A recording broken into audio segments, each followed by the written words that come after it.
The metal door slid open with a soft hiss, and Zexthar shuffled into the small white room. His forearms were bound in energy shackles, and his scaled hide showed the marks of many battles. The Catherian warrior looked nothing like the proud soldier who had once served in the mighty invasion fleet. His eyes, all four of them, seemed haunted by memories that would not leave him alone. Across the table sat Officer Vorthak of the Galactic Coalition Intelligence Division. The interrogator's blue skin was smooth and unmarked, his two eyes sharp and focused. He had read Zexthar's file many times, but seeing the broken warrior in person was different. This was the soldier who had fought humans on Earth. This was someone who had seen things that made other species wake up screaming. "Please sit down," Vorthak said in the common galactic language. His voice was calm and professional. He had conducted thousands of interviews with prisoners of war, but this one felt different somehow. Zexthar moved slowly to the chair and sat down. The energy shackles hummed softly around his thick wrists. He looked at the interrogator for a long moment before speaking. "You want to know about the humans," Zexthar said. It was not a question. His voice was rough, like gravel grinding together. "Everyone wants to know about the humans now." Vorthak nodded and activated his recording device. "The Coalition needs to understand what happened on Earth. Your invasion force was the largest ever assembled. 12 million soldiers, the best ships in the galaxy, weapons that could crack planets. Yet you retreated after only 8 months. The humans had barely reached their own moon when you attacked them." A bitter laugh escaped from Zexthar's throat. "Barely reached their moon," he repeated. "That is what we thought too. That is what our intelligence reports told us. A young species, weak and divided. They fought each other more than they worked together. Their weapons were primitive. Their defenses were laughable." The Catherian warrior's mandibles clicked together, a sign of deep distress in his species. "We were so very wrong." Vorthak leaned forward slightly. "Tell me about the beginning. When did you first realize something was different?" Zexthar's eyes went distant, seeing memories that played like movies in his mind. "The orbital bombardment went exactly as planned. We hit their major cities first, just like we always do. New York, London, Tokyo, Moscow. The energy beams cut through their buildings like they were made of paper. Millions died in the first hour." He paused, his breathing becoming heavier. "In every other war, every other planet, that first strike breaks them. The survivors come, out waving white flags or whatever symbol their species uses for surrender. They beg for mercy. They offer to serve us if we will just stop the killing. But not the humans," Vorthak said quietly. "Not the humans," Zexthar confirmed. "Instead of surrender signals, we got something else. Radio transmissions, primitive, but clear. Every frequency they could reach in every language they knew. The same message over and over." The alien warrior closed his 4 eyes for a moment. When he opened them again, they were filled with something that looked like fear. "What did they say?" Vorthak asked. "They said, 'We are still here.' That was all. Just those 4 words, repeated endlessly. 'We are still here. We are still here.' Even as their cities burned around them, even as their people died, they wanted us to know that they had not given up." Vorthak made notes on his tablet. "How did your commanders respond to this?" Commander Thexanol was not worried. He said it was just the shock of first contact with a superior species. He ordered the second wave of strikes. Military bases this time, communication centers, power plants. We hit them for 6 straight days. Zexthar's voice grew quieter. By the 4th day, something changed. The human signals became different. Instead of just saying they were still there, they started saying other things. They began to coordinate. Coordinate. How? They used their primitive internet, their radio waves, even their television broadcasts. Somehow, even with most of their infrastructure destroyed, they managed to talk to each other. Scientists shared research data. Military leaders exchanged battle plans. Ordinary people organized rescue efforts and supply chains. The Catherian warrior shook his head slowly. In 6 days, they did something we have never seen before. They took a species that had been fighting each other for thousands of years and turned them into a single unified force. Not through conquest or domination, but through choice. They chose to stand together. Vorthak's stylus paused over his tablet. That is unusual, but not impossible. Many species unify when faced with external threats. You do not understand, Zexthar said, his voice rising slightly. It was not just unity, it was transformation. They changed what they were at the most basic level. Before our attack, human soldiers followed orders and stuck to their training. After our attack, every human became a soldier and every soldier became something new. He leaned forward as much as his restraints would allow. Let me tell you about Captain Ryan Miller. He was a human soldier in their city called New Chicago. Before the war, his job was to guard supply convoys. Simple work, routine patrol duty. Nothing special about him. Vorthak waited patiently as the alien gathered his thoughts. After the bombardment, Miller found himself in command of a mixed group of soldiers and civilians. They had no heavy weapons, no air support, no communications with higher command. By all military logic, they should have either surrendered or gone into hiding. But they did not. They did something that broke every rule we knew about warfare. They studied us. For 3 days, they watched our patrol patterns, analyzed our equipment, tested our responses to different situations. They turned their entire group into a research team. Zexthar's mandibles clicked again. Then they started hunting us. The room fell silent except for the soft hum of the recording device.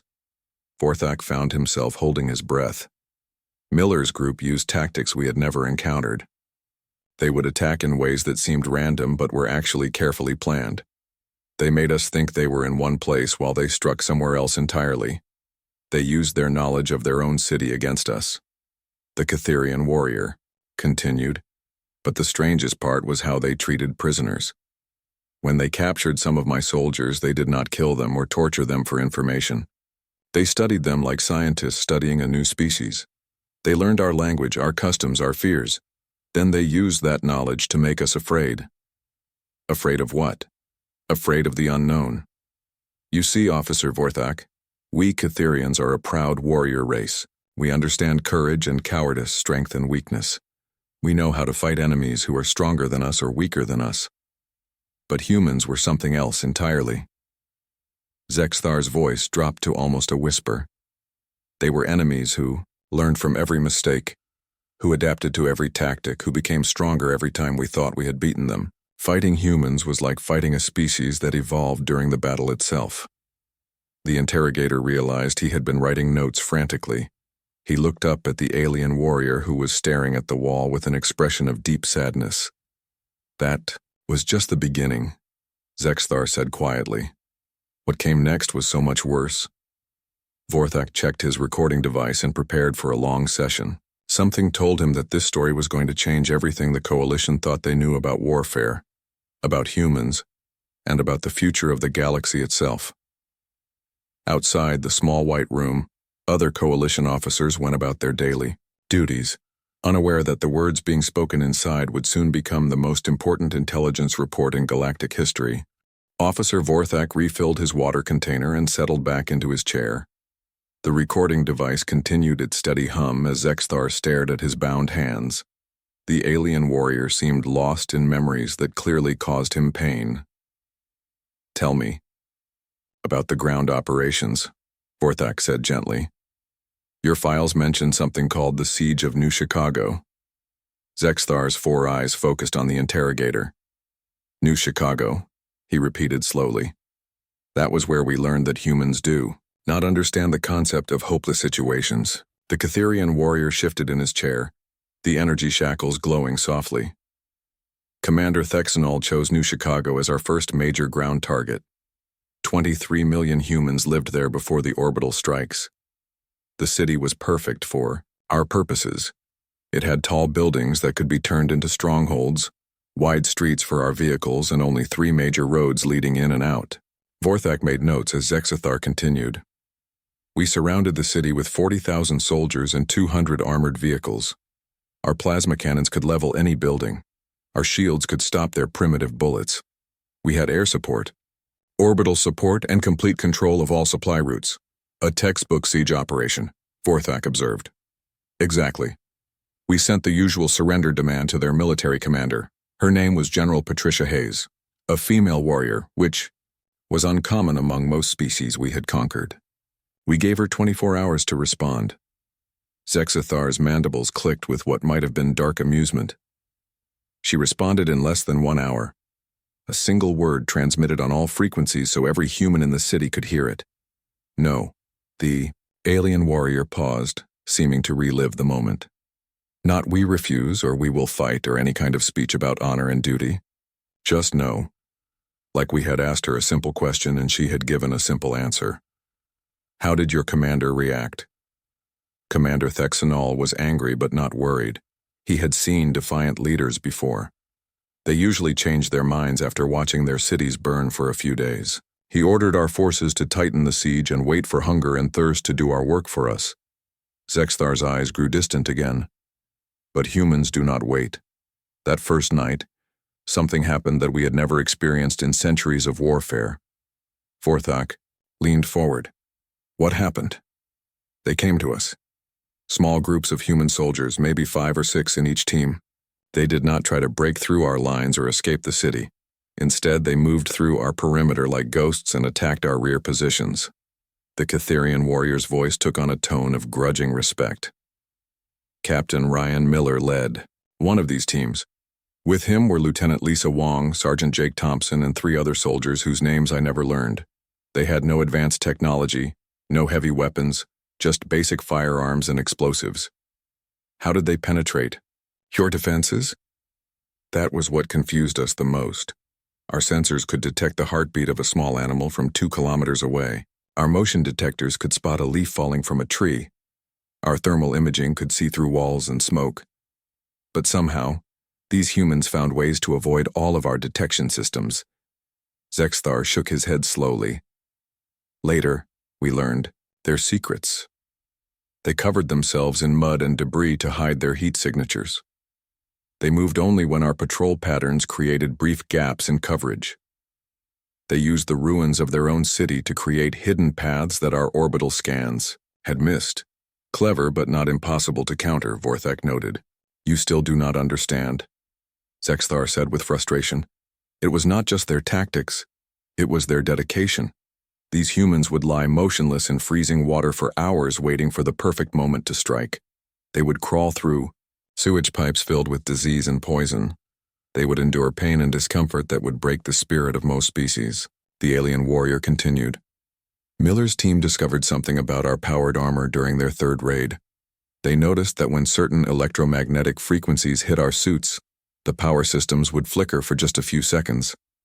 A design flaw in your equipment? A minor vulnerability that no other species had ever noticed or exploited. The frequency range was very narrow, and the effect lasted only moments. Most beings would consider it useless information. Zexathar's voice grew quieter. But humans are not most beings. Within 2 days, every resistance group in the city knew about this weakness. Within a week, they had built crude electromagnetic pulse devices using parts from their destroyed radios and television sets. Vorthak stopped writing and looked up. They weaponized consumer electronics? Sergeant Jake Thompson was an engineer before the war. He taught other humans how to wind copper coils and modify power supplies. Soon, teams of human fighters were carrying homemade EMP weapons that could disable our armor for crucial seconds. The Catherian warrior's mandibles clicked rapidly, a sign of extreme agitation. But even that was not the worst part. The worst part was what happened during our counterattack on the eastern perimeter. Officer Vorthak waited patiently as Zexathar gathered his thoughts. We had located one of their hidden bases in the ruins of a shopping complex. Commander Thexnall ordered a full assault with air support and heavy weapons. The battle lasted 6 hours. We lost many soldiers, but we finally overran their position. A victory for your forces. We thought so. During the fighting, one of my soldiers, a young warrior named Kexvol, was badly wounded by human gunfire. He was bleeding and his armor was damaged. A human soldier could have easily finished him off. Zexathar's voice became very quiet. Instead, a human female crawled across open ground under heavy fire to reach him. Her name was Private Amy Carson.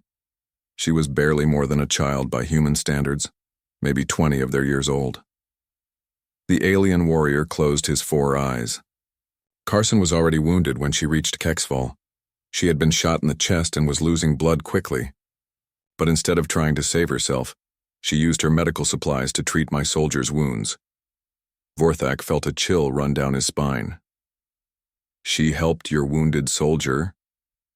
She spoke to him in broken Catherian language while she worked. She had somehow learned basic words from captured prisoners. She told him that the pain would stop soon, that help was coming, that everything would be all right. Zexthar opened his eyes, and they were filled with an emotion that the interrogator could not identify. Kexval asked her why she was helping him. He had killed many of her species that day. He was her enemy. What did she say? She looked at him with those strange, soft human eyes and said something that has haunted me ever since. She said, "You are someone's child too." Then she used the last of her strength to apply pressure to his wounds until our medics arrived. The room fell silent. Vorthak realized he had stopped breathing. Private Amy Carson died 3 minutes later. Zexthar continued. She spent her final moments of life trying to save the soldier who had shot her. When Kexval recovered enough to speak, he told us what she had said. The story spread through our entire army within days. The Catherian warrior looked directly at his interrogator. "Do you understand what that did to us, Officer Vorthak? We are warriors. We understand courage and sacrifice for one's own people. But this human had shown compassion for her enemy in her dying moments. It was something completely outside our experience." Vorthak found his voice. "How did your soldiers react?" Many of them began to question what we were doing on Earth. Some requested transfers to other fronts. Others became more brutal, trying to convince themselves that humans were just another species to be conquered. But the doubt was there, growing like a poison in our ranks. Zexthar leaned back in his chair. And that was just the beginning of the siege. Over the following weeks, the humans showed us things that challenged everything we thought we knew about warfare, about honor, and about the nature of intelligent life itself. The recording device continued its steady hum as both beings sat in contemplative silence, each lost in their own thoughts about the implications of what had been shared. Officer Vorthak noticed that Zexthar's breathing had become more labored. The alien warrior seemed to be struggling with memories that were particularly difficult to share. The interrogator waited patiently, knowing that rushing would only make the process harder. "The siege of New Chicago lasted 47 days, Zexthar finally said. By day 20, we thought we had won. Most of the human resistance on the surface had been eliminated.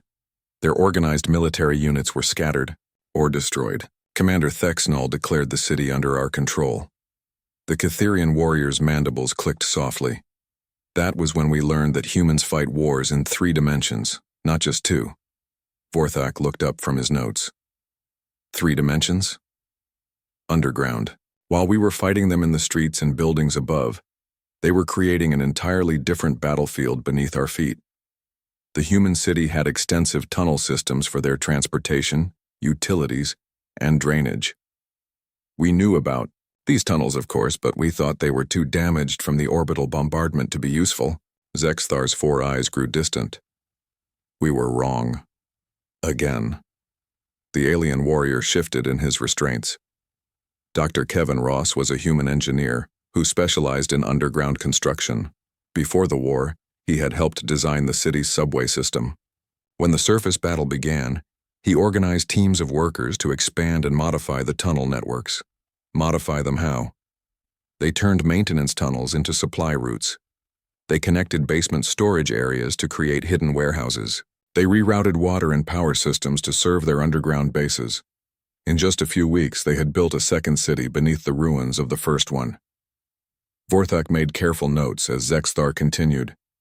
Working with Dr. Ross was an explosives expert named Maria Santos. She had been a demolition specialist for construction companies before the invasion. Santos taught groups of human civilians how to make bombs from household chemicals. Household chemicals, cleaning supplies, fertilizer, cooking ingredients, even medicines.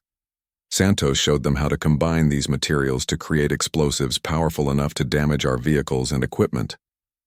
She organized chemistry classes in subway stations and basement shelters. Zexthar's voice took on a tone of reluctant admiration. But the most dangerous human was Dr. Paul Brooks. He was a research scientist who had studied alien biology as a theoretical exercise. When the war began, his theoretical knowledge became very practical very quickly. The Catherian warrior paused, seeming to gather strength for what came next. Dr. Brooks established laboratories in underground spaces throughout the city. Using equipment salvaged from destroyed hospitals and universities, he began studying Catherian prisoners and casualties. Studying them for what purpose? To find our weaknesses. Brooks discovered that certain Earth bacteria were harmful to Catherian digestive systems. He learned that specific sound frequencies could cause severe discomfort to our hearing organs.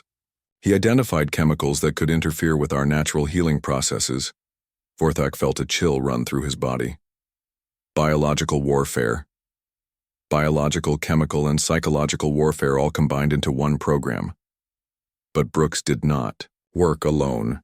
He trained teams of human civilians to become battlefield scientists, teachers, store clerks, factory workers, even children, all learning how to wage war using science as their weapon. Zexthar's breathing became more irregular. The underground war was unlike anything we had ever experienced. Our enemies were not just soldiers anymore. They were an entire population that had transformed itself into a research and development army. The alien warrior continued. Corporal Tony Garcia was a human soldier who had been trapped underground when his unit was overrun. Instead of trying to escape or surrender, he spent 3 weeks learning the tunnel system. Then he began a campaign of psychological warfare that broke the minds of seasoned Catherian veterans. What kind of psychological warfare? Garcia would appear in our occupied buildings like a ghost. He would leave messages written in Catherian language, showing that he knew personal details about our soldiers. He would play recordings of Catherian funeral songs through the ventilation systems. He would leave small gifts, items that reminded our warriors of home. Vorthak stopped writing. Gifts? Flowers that smelled like plants from our homeworld, stones carved with symbols from Catherian poetry, food prepared in ways that mimicked our traditional meals. Garcia was not trying to hurt our soldiers physically. He was trying to make them homesick, to make them question why they were fighting, so far from everything they loved. The interrogator realized his hands were shaking slightly. Did it work? Better than any weapon we had ever faced. Within days, Catherian soldiers were requesting transfers away from Earth. Some began refusing orders to enter certain buildings. A few even attempted to desert and return to the fleet in orbit. Zexthar's voice grew quieter. But Garcia's psychological campaign was just one small part of the underground war. All across the city, humans were using our own emotions and instincts against us. The alien warrior described how civilians had joined the fight in ways that defied military logic. Helen Murphy was a school teacher who organized networks of human children to gather intelligence. The children would play in areas where Catherian soldiers were stationed, watching our patrol patterns and listening to our conversations. Children as spies? The children did not even understand that they were spying. Murphy had turned their games into intelligence-gathering operations. They thought they were playing pretend war games, but the information they collected was sent to resistance fighters through networks of other teachers and parents. Vorthak found himself struggling to process what he was hearing. How extensive were these networks? Every human seemed to be part of the resistance, even those we thought were cooperating with us. Steve Johnson ran a repair shop that serviced our vehicles and equipment.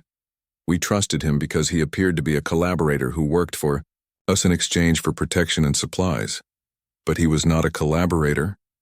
Johnson was sabotaging our equipment while pretending to repair it.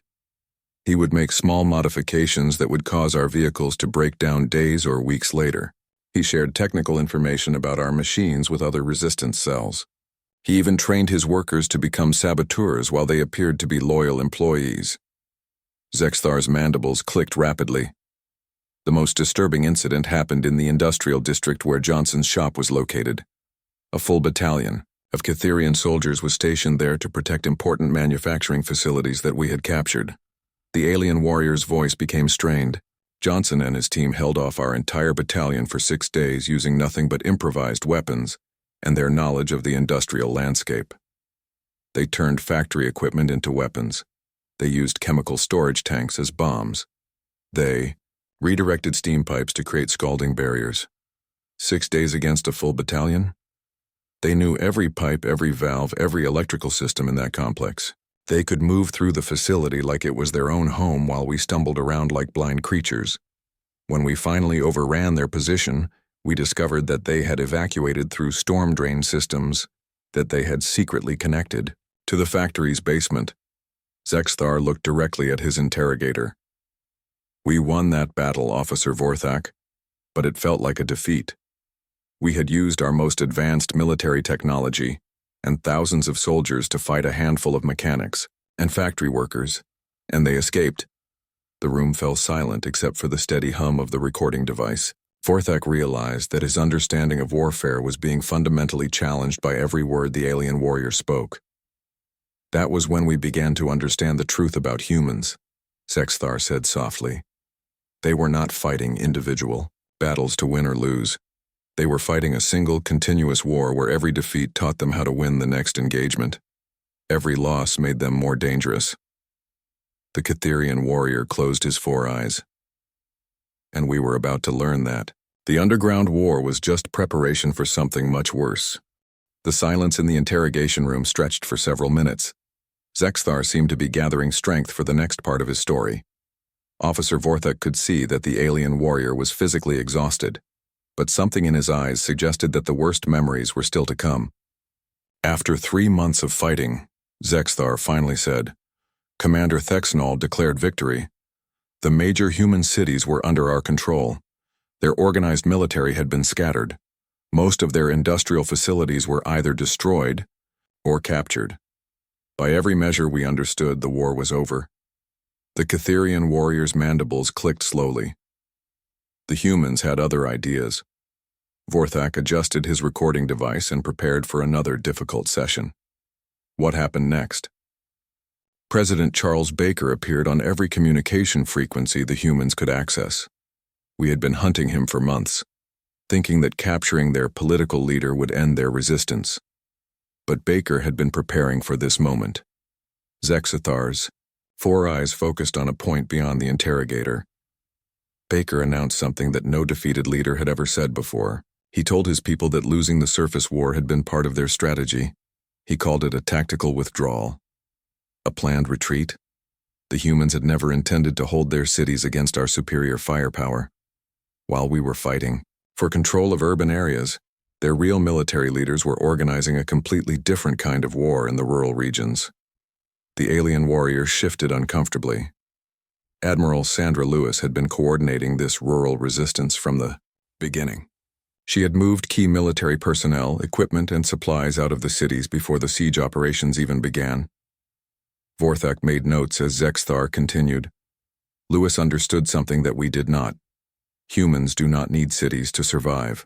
They can live and fight effectively in forests, mountains, deserts, and swamps. But we Catherians are adapted for controlled environments. The wilderness of Earth was completely foreign to us. Environmental warfare? Mike Cooper was a former park ranger who became one of the most dangerous humans we ever encountered. Cooper knew every forest, every mountain trail, every hidden cave in his region. He organized teams of humans who used Earth's natural environment as a weapon against us. Zexthar's voice grew strained. Cooper's people led our patrols into swamps, where our heavy equipment would sink into mud. They guided us into mountain passes where avalanches could be triggered by small explosives. They took us through forests where poisonous plants would damage our breathing systems. The interrogator looked up from his notes. They used the planet itself as a battlefield. Worse than that, they used our ignorance of their world to kill us slowly. Dr. Nancy Ford was a biologist who understood how Earth's ecosystem could be weaponized. She identified bacteria and viruses that were harmless to humans but deadly to Catherian physiology. Vorthak felt his skin grow cold. Biological warfare using native organisms? Ford's teams contaminated our food supplies with Earth microbes. They introduced parasites into our water sources. They released swarms of insects that carried diseases our immune systems could not fight. Within weeks, more Catherian soldiers were dying from illness than from combat injuries. Zexthar closed his eyes briefly. But the biological attacks were just one part of their strategy. Lieutenant Chris Evans had been a communications specialist before the war. Evans coordinated a psychological warfare campaign that was far more sophisticated than anything Garcia had done in the tunnels. What kind of psychological warfare? Evans had studied Catherian culture and psychology during his captivity in the early days of the invasion. He understood our fears, our social structures, our religious beliefs. He used this knowledge to create propaganda that was specifically designed to break our morale. The alien warrior's mandibles clicked rapidly. Evans broadcast messages in perfect Catherian language that played on our deepest cultural anxieties. He told stories about Catherian soldiers who had been abandoned by their commanders. He shared fake news about defeats on other fronts. He even composed songs in our traditional style that made us homesick for our families. Vorthak realized he was holding his breath. Did these broadcasts affect your soldiers? More than any weapon they had used before. Catherian warriors began to believe that the war was hopeless, that their leaders had lied to them, that they would never see their homes again. Suicide rates among our forces increased dramatically. Zexthar continued. Working with Evans was Professor Amanda Clark, a human historian who had become an expert on Catherian society. Clark understood that our military culture was based on honor and loyalty to the chain of command. She created messages that made our soldiers question whether their commanders were worthy of that loyalty. Psychological manipulation of your command structure? Clark spread rumors about corruption among our officers, about secret deals between human and Catherian leaders, about plans to abandon ground forces while the fleet escaped to safety. These rumors were carefully crafted to seem believable and to spread quickly through our ranks. The alien warrior's voice became barely audible. But perhaps the most devastating human was Robert Kim. He appeared to be just a simple shopkeeper who ran a small store in an occupied area.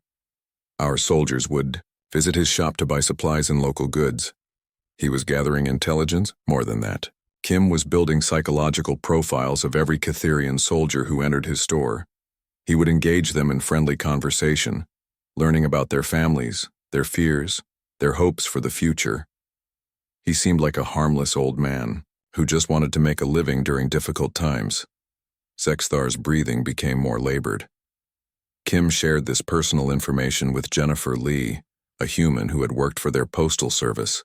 Lee used her knowledge of the local area to coordinate a network that could track individual Catherian soldiers throughout the occupied territories. A surveillance network using civilian infrastructure? Every human who interacted with our soldiers was gathering information.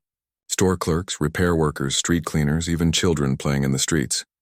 They were all part of an intelligence system that knew more about our forces than our own commanders did. The interrogator realized his hands were trembling slightly. What did they do with this information?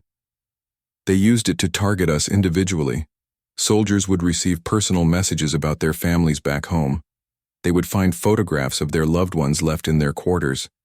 They would hear their names whispered in the darkness by voices that seemed to come from nowhere. Zexthar looked directly at Vorthak.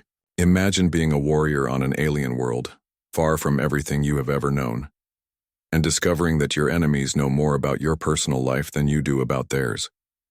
Imagine realizing that every human you meet might be studying you, analyzing you, preparing to use your own emotions against you. The room fell silent as both beings contemplated the implications of what had been described. The breaking point came when the human underground developed a computer virus. Zexthar said quietly. Danny Walsh was a programmer who had been working with mathematician Dr. Linda Peterson. Together, they created a digital weapon that specifically targeted Catherian navigation systems. How did they get access to your computer networks? Through the repair shops and service centers that we thought were operated by collaborating humans. Workers like Steve Johnson had been installing hidden devices in our equipment for months. When Walsh activated his virus, our entire communication and navigation network became compromised simultaneously. Zexthar's 4 eyes closed. In one moment, our forces became blind and deaf. We could not coordinate with our ships in orbit. We could not communicate between ground units. We could not navigate using our own technology. The alien warrior opened his eyes, and they were filled with a mixture of fear and respect. That was when we finally understood the truth. We had not been fighting a primitive species that was slowly learning how to resist us. We had been fighting a species that was systematically studying us, adapting to us, and preparing to defeat us using methods we could never have imagined. Officer Vorthak realized that everything he knew about warfare had just been proven obsolete. Officer Vorthak could see that Zexthar was near the end of his strength. The alien warrior's 4 eyes were dim with exhaustion, and his breathing had become shallow and irregular. But there was something in his expression that suggested the most important part of his story was yet to come.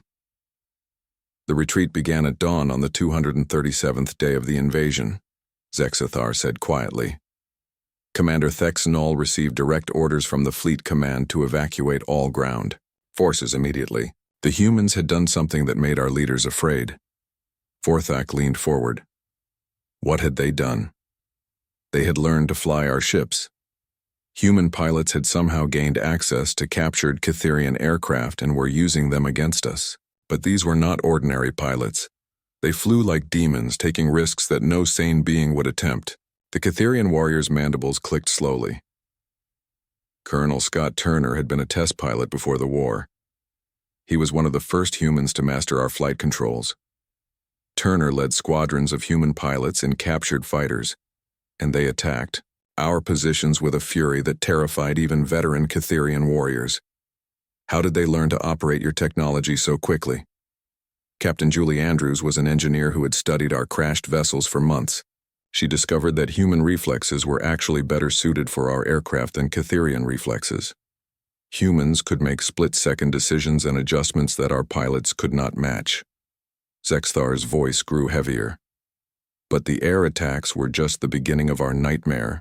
On the ground, human forces had reorganized under Field Marshal William Chen. Chen had been studying our tactics throughout the entire war, learning from every battle, every victory, every defeat. The alien warrior paused, seeming to gather strength. Chen's forces pursued our retreat with a coordination and efficiency that was inhuman. They knew exactly where we would go, what routes we would take, what defensive positions we would try to establish.